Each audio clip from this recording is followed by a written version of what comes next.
All right. Hello, everyone. My name is Tyler Anderson. In today's video, we are going to be discussing the effects of physical activity on your physical and mental health.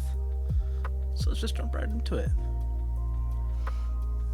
For our introduction here, we're going to be talking about population, physical health, physiological health, mental health, emotional health, and then we'll be doing some final thoughts to wrap things up.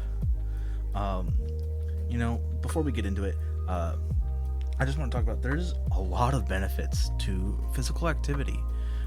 This goes beyond about what I'm just talking about today, and I think I'll be talking about more benefits even later.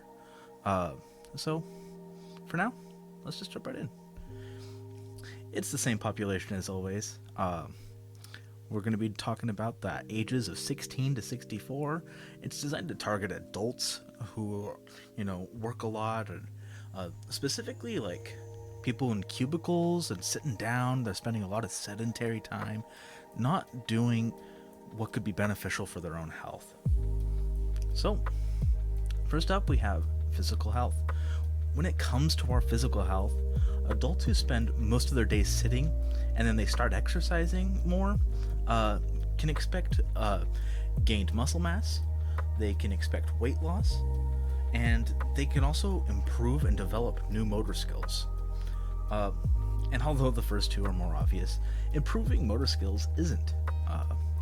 An academic journal written by Claudia Ling in the year 2000 discusses how doing new types of movements such as Pilates-inspired exercises can enhance our motor skills, which can later help with preventing falls and having better balance overall.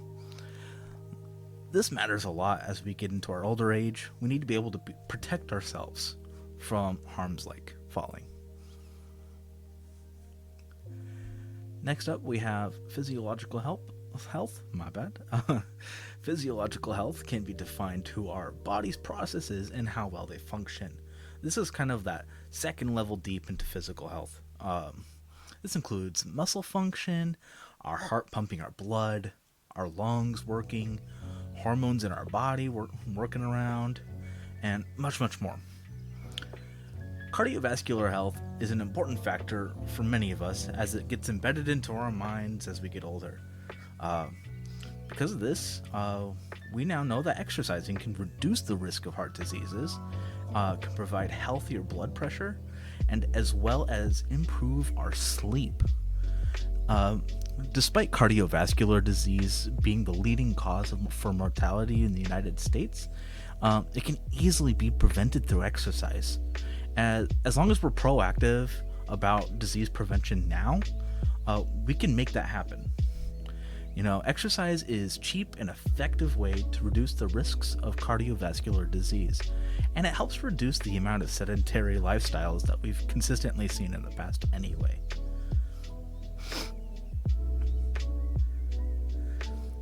Not as many people know that exercise can also have positive effects on our mental health as well. Adults who are sedentary through most of their working days may experience benefits of decreased stress, positive self-image, and a sense of self-accomplishment. A recent longitudinal study conducted by Yao Zheng, Han Yusheng, Jidong Ma is his last name, and Qian Di, went to Wuhan, China, and studied college students specifically on their mental health.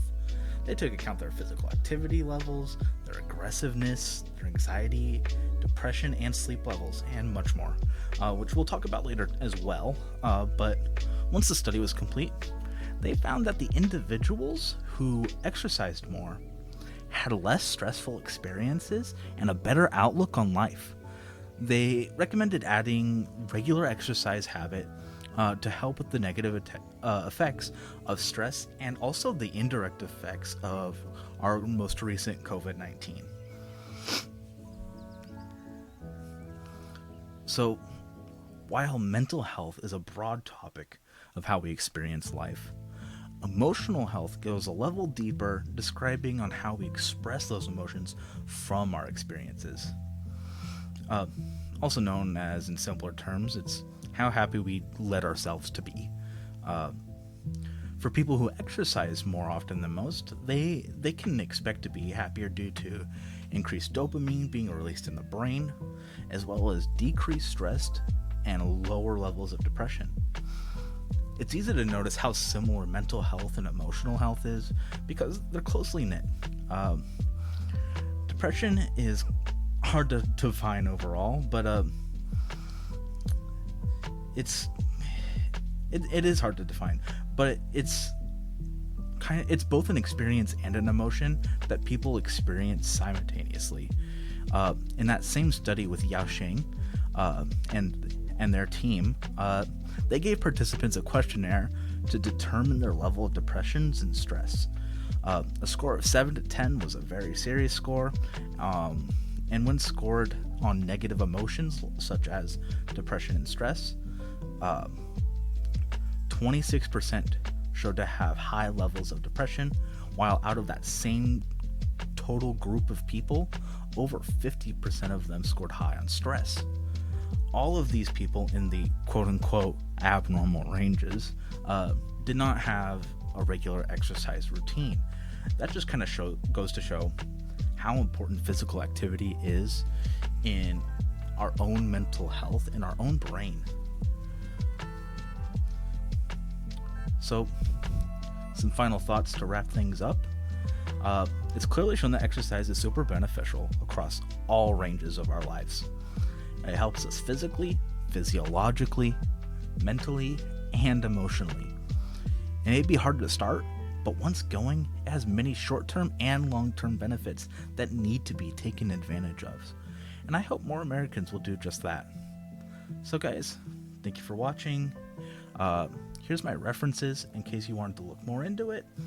And yeah, thanks. You guys have a good one.